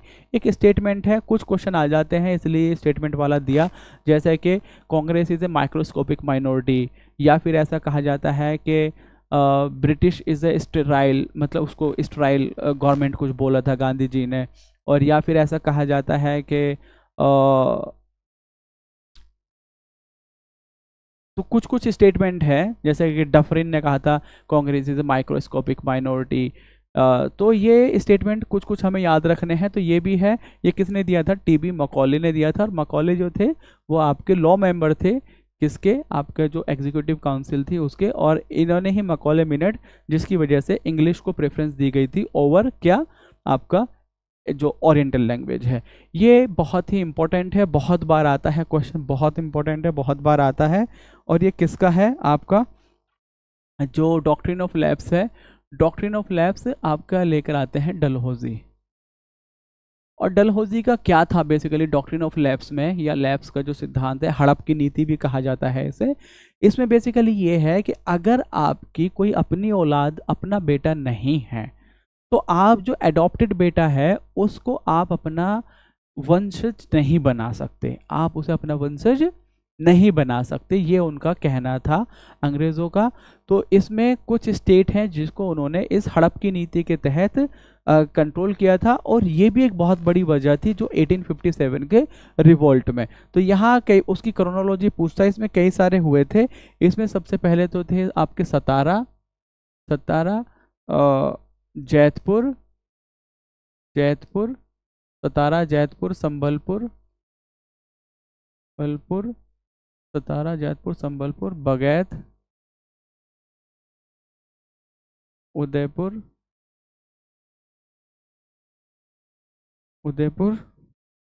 Jhansi, Nagpur. ये है 1848, ये 1849, ये 1850, बगैत 1852, उदयपुर, नहीं बगैत है, हाँ बगैत हो गया, उदयपुर होगा आपका, सॉरी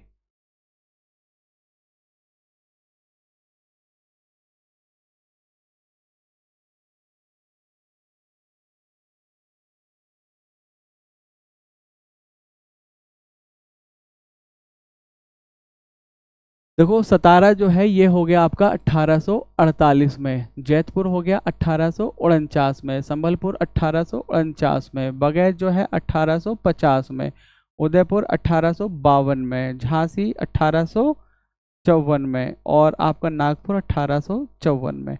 ये इस तरह से, ये आपको याद रखना ही है, बहुत बार क्वेश्चन आता है, ये बहुत बार क्वेश्चन आता है, तो ये आपको याद रखना ही है। क्रोनोलॉजी अब आप सेट कर लेंगे। इनमें से कौन सा पेयर, अभी देखिए जैसे मैंने बताया आपको, ये झांसी, आपका झांसी कब का है, आपका झांसी है 1854 में, ये है 1854 में। आप बस एक चीज़ भी याद रख सकते हैं, मैंने ऐसे थोड़ा ट्रिक के बारे में देखा था, अगर वो ऑड पूछे, ऑड ईयर, तो ये सिर्फ 1849 है। इसके अलावा जो है ना, जो भी हैं वो इवन ईयर में हुए हैं, जैसे कि 1848, 1850, 1852, 1854, और बाकी इवन अवध, अगर अवध को आप देखें डॉक्ट्रिन ऑफ लैब्स के तहत तो नहीं है, मिस गवर्नेंस के तहत है, लेकिन ये भी कब है, इवन ईयर में है। तो ऑड में सिर्फ आपका दो हुए थे, वो थे जैतपुर एंड संबलपुर, और वो हुए थे 1849 में। यहाँ ये हो गया। चलिए चलते हैं आगे। अब है सब्सिडरी अलायंस के बारे में। सब्सिडरी अलायंस या सहायक संधि जो है उसको इम्प्लीमेंट किसने किया था? लॉर्ड वेलेस्ली ने, बिल्कुल सही। First Indian ruler to accept the subsidiary alliance in 1798 was Nizam of Hyderabad. ये स्टेटमेंट है, ये भी बिल्कुल सही है, ईयर भी सही है। With this, the supremacy of British power had been established and the fear of Napoleon was set aside. Basically वही, जैसे मैंने आपको बताया, डर किससे? कभी फ्रेंच से, कभी रशियन से। जब आपके पास बड़ी खूबसूरत चीज़ होती है जैसे, तो उसकी आपको रक्षा करनी होती है, जहाँ से आपको बहुत कुछ मिल रहा है, तो वो रक्षा करने के लिए आपको डर रहेगा हमेशा, तो आप प्रोटेक्ट करना चाहेंगे। तो ये जो है सब्सिडरी अलायंस, ये बनाया था वेलेस्ले ने, और सबसे पहले हैदराबाद और नेपोलियन से। Subsidiary alliance was not accepted by Peshwa, ये गलत है, पेशवा ने भी एक्सेप्ट किया था। अगर मैं आपको सब्सिडरी अलायंस का बताऊं तो इसको आप ऐसे रखेंगे, एच मैप, हिंदुस्तान का मैप, ये क्रोनोलॉजी है सब्सिडरी अलायंस की। सबसे पहले आपका हैदराबाद, हैदराबाद, ये हो गया आपका मैसूर, ये हो गया आपका अवध, और ये हो गया आपका पेशवा। इसके अलावा और भी लोगों ने किया है, लेकिन अगर इतना भी आपको याद है क्रोनोलॉजी के, सबसे पहले आपका कौन है? हैदराबाद, फिर है आपका मैसूर, फिर है आपका कौन? अवध, फिर है आपका कौन? पेशवा। अगर ये भी याद है तो आप क्वेश्चन को कर ले जाएंगे, और मैंने इसको कई बार किया है इस तरह से। तो ठीक है, इसमें हम चलते हैं, तो इसका 1, 2 और 3 आंसर हो जाएगा। चौथा स्टेटमेंट इसमें गलत है। चलिए चलते हैं अगले क्वेश्चन पर, और अगला है identify the correct sequence of the following events of Indian history. अब ये देखिए, बिल्कुल अब आपको मैं बताता हूँ कितना आसान हो गया। Doctrine of labs 1848, subsidiary alliance 1798 Wellesley के टाइम में, treaty of Lahore 1849, second Anglo Mysore war, second Anglo Sikh war के बाद, पिट्स इंडिया एक्ट 1784। अब इसमें बता दीजिए आप क्रोनोलॉजी, बिल्कुल कोई दिक्कत ही नहीं है। तो चलिए चलते हैं आगे। रैयतवारी सिस्टम के बारे में, it was the brain child of the Thomas Munro, it was mean to reduce the intermediaries. अब क्या है, एक तो हो गया, सबसे पहले क्या था? जमींदारी, फिर आता है रैयतवारी, फिर आता है महलवारी। तो ब्रेन चाइल्ड थॉमस मुनरो का है, बिल्कुल सही है। ये इंटरमीडियरीज को हटाने के लिए, क्योंकि जमींदार जो थे ना इंटरमीडियरीज थे, और रैयत जो है साउथ इंडिया में वो कहा जाता है बेसिकली किसान को, तो डायरेक्ट किसान से लेना देना था, बिल्कुल सही। कल्टिवेटिंग पेजेंट व ग्रेजुअली इम्पॉवरिश्ड बाय द सिस्टम। भाई जब उन पे इतना मतलब लगान, इतना उन पर रिवेन्यू था, तो उनकी हालत तो ख़राब होनी ही थी। जो रिवेन्यू रेट था वो था बेसिकली 50% जो था वो अनइरिगेटेड लैंड पर, और 60% था जो इरिगेटेड लैंड थी। It was introduce in parts of the Madras presidency. तो इसमें हम ये देख लेते हैं लास्ट स्टेटमेंट को, मैं इस पर थोड़ा सा बिल्कुल, इसमें भी ये भी सही है। मद्रास, बॉम्बे एंड कुछ पार्ट क्या था आसाम का, वहाँ पे इसको किया गया था। मद्रास, बॉम्बे एंड, आप ऐसे भी कर सकते हैं, मद्रास रैयतवारी साउथ इंडिया का है बेसिकली, तो उस तरह से भी आप इसको कर सकते हैं। तो इसका आंसर हो जाएगा आपका डी आंसर हो जाएगा इसमें, all four. Which of the following statement appropriately define the term drain theory populated by दादा भाई नेरोजी? अब दादा भाई नेरोजी की एक किताब थी poverty and un British rule in India, UPPCS 2021, question number मुझे एग्जैक्टली याद नहीं था। Poverty and un British rule in India was written by Dadabhai नेरोजी, कब? तो हमें तो ये था, हमें पता था भाई ये किताब इनकी है, लेकिन ये तो पता ही नहीं था कि कब लिखी गई थी।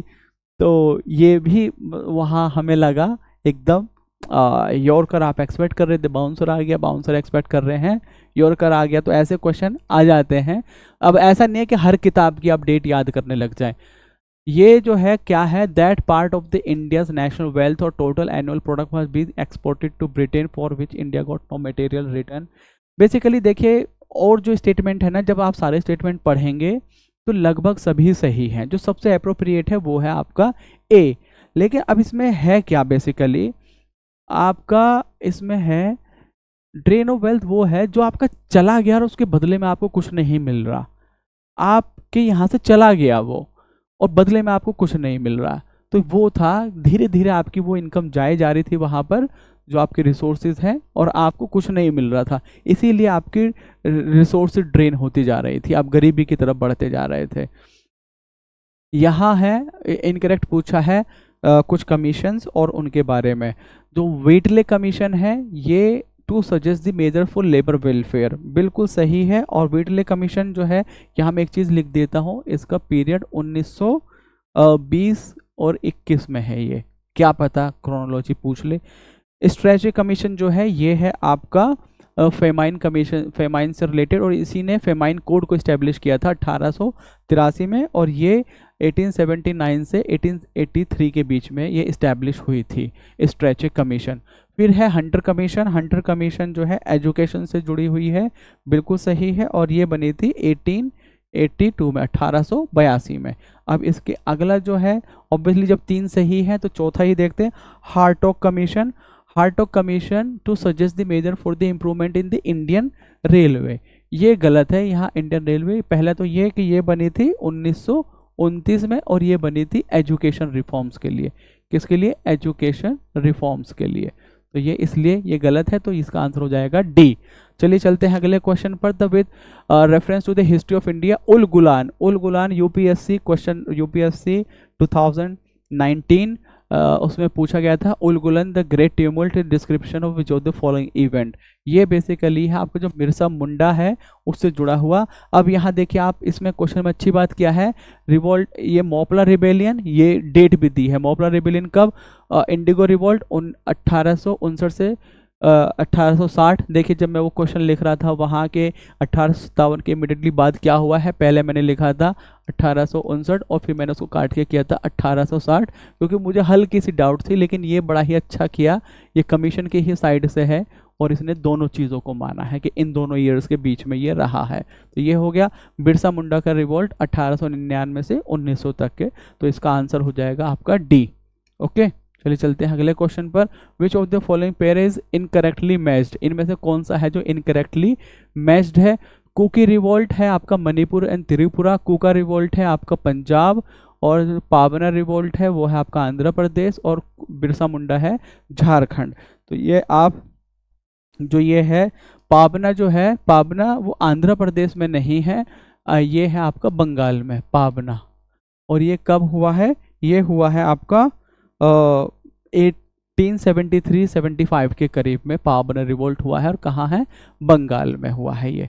तो इसलिए इसका आंसर हो जाएगा सी। चलिए चलते हैं अगले क्वेश्चन पर। Which of the following events, Indigo revolt, Santhal, Deccan, mutiny of the सिपाही।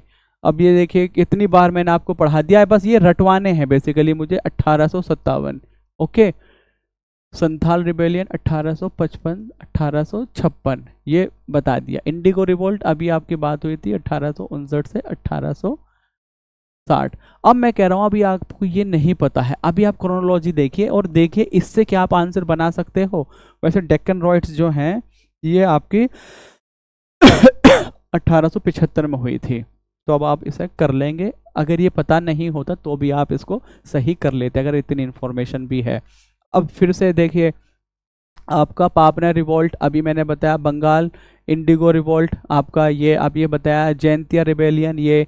तो इस तरह से देखिए क्वेश्चन जो है ना वो रिपीटिशन भी इसलिए है अलग अलग फॉर्म में कि जब आप क्वेश्चन करें, सॉल्यूशन देखें, डिस्कशन देखें, एक बार उसको लिखें फिर पढ़ें तो आपका रट जाए, मतलब 4-5 बार आप उस चीज़ को कर चुके हो और जब आप एग्जाम में बैठें तो आपको चीज़ बिल्कुल फेमिलियर लगे, ऐसा ना लगे कि सुना सुना है, बस ये लगे कि हाँ आता है। जो पाबना रिवोल्ट है ना, जैसे मैंने अभी बताया था पीछे, पाबना कहाँ? बंगाल में, और ये डेट नहीं है, 1873 से लेकर 75 के बीच में है, बाकी सब इसमें सही हैं।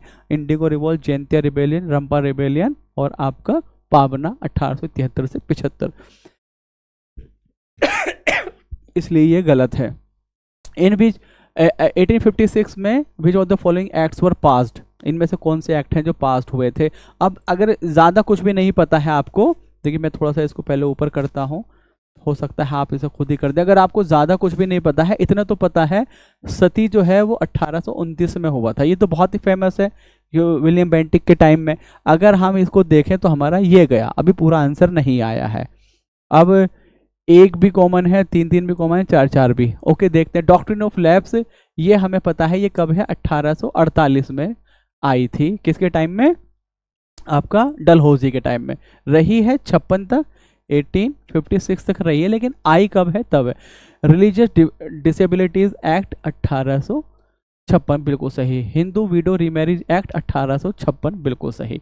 तो इसमें आपका क्या है? 1 और 3 इसमें सही हो जाएगा, क्योंकि 4 भी आपने हटा दिया, 4 को हटाते ये हटाया ये हटाया। अगर आप 4 पहले ही हटा देते तो 4 3 जगह से हटेगा और सीधा आपका ए आंसर बचेगा। रिलीजियस डिसेबिलिटीज एक्ट बेसिकली ऐसा एक्ट था कि अगर आप धर्म कन्वर्ट कर लेंगे तो भी आपको प्रॉपर्टी इनहेरिटेंस में हक रहेगा। ये बेसिकली था अंग्रेज़ों की तरफ से ऐसा कानून जो रिलीजियस कन्वर्जन को प्रमोट करेगा। यानी कि अगर आदमी को ऐसा डर लगता है कि अगर भाई मैंने धर्म बदल लिया तो मुझे घर वाले खारिज कर देंगे, मेरा ज़मीन जायदाद में कोई हिस्सा नहीं रहेगा, तो ये ऐसा कानून था कि आपके हिस्से को बरकरार रखेगा। Consider the following statement about Arya Samaj was founded in 1875 बिल्कुल सही। Al Hilal was publish by Maulana Abul Kalam Azad बिल्कुल सही। Lala Lajpat Rai was associated with the paper the people and the Vande Mataram बिल्कुल सही। Famous presidency college former Hindu college of Calcutta was established by Raja Ram Mohan Roy, ये गलत है। तो इसमें आंसर हो जाएगा आपका हिंदू कॉलेज जो इस्टेब्लिश किया था डेविड हेयर जो है उन्होंने स्टैब्लिश किया था अलोंग विथ राधा कांत देव, जो कि यहाँ राजा राम मोहन राय है, इसलिए ये गलत है। पहला दूसरा तीसरा सही है, चौथा गलत है, इसलिए इसका आंसर हो जाएगा A. Which of the following were founded by Raja Ram Mohan Roy ने इसमें से क्या क्या चीज़ें स्टैब्लिश की थी? सबसे पहले तो आप आर्य समाज को हटाएंगे क्योंकि दयानंद सरस्वती का है। प्रार्थना समाज भी हटाएंगे, तो आत्मीय सभा एंड ब्रह्मो समाज जो है वो इनके द्वारा स्टैब्लिश किए गए थे। तो 1 और 2 इज द आंसर। तो 4 अगर आप हटाएंगे तो डी गया, और अगर आपने प्रार्थना समाज 3 को हटा दिया तो आपका ए भी गया, तो बचे आपके पास बी एंड सी, यानी कि बी और सी में क्या है? 2 कंफर्म है। आत्मीय सभा हमें पता है कि उन्होंने ही स्टैब्लिश किया था, तो इस तरह से आपका आंसर हो जाएगा। Which of the following statement regarding doctor B R Ambedkar are correct? इनमें से कौन से डॉक्टर बी आर अम्बेडकर के बारे में करेक्ट है? तो ये जो है सबसे पहले he founded the Siddharth college Maharashtra Mumbai बिल्कुल सही। और इन्होंने एक मूक नायक जर्नल इस्टेब्लिश किया था 1920 में बिल्कुल सही। He founded the depressed class institute in 1922 बिल्कुल सही। He founded the scheduled caste federation in 1942, ये भी बिल्कुल सही है। चारों स्टेटमेंट इसमें बिल्कुल सही है। तो ये आपका हो जाता है मॉडर्न हिस्ट्री का पहला डिस्कशन ख़त्म। और अगर मान लीजिए ऑब्वियसली ऐसा नहीं है कि हम ही सबसे अच्छे हैं, बस कोशिश कर रहे हैं कि आपको कुछ बता सके। आप इसको देखिएगा, कोई भी डाउट लगे कोई चैलेंज लगे तो आप प्लीज़ पूछिएगा, बिना किसी डाउट के, बिना किसी टेंशन के, बिना किसी झिझक के। हम ऑलवेज आपके क्वेश्चंस का रिस्पेक्ट करते हैं। आप पूछे जितना आप पूछ सकते हैं। Thank you, have a good day. बाकी अगले टेस्ट का डिस्कशन जल्दी ही आपको मिल जाएगा।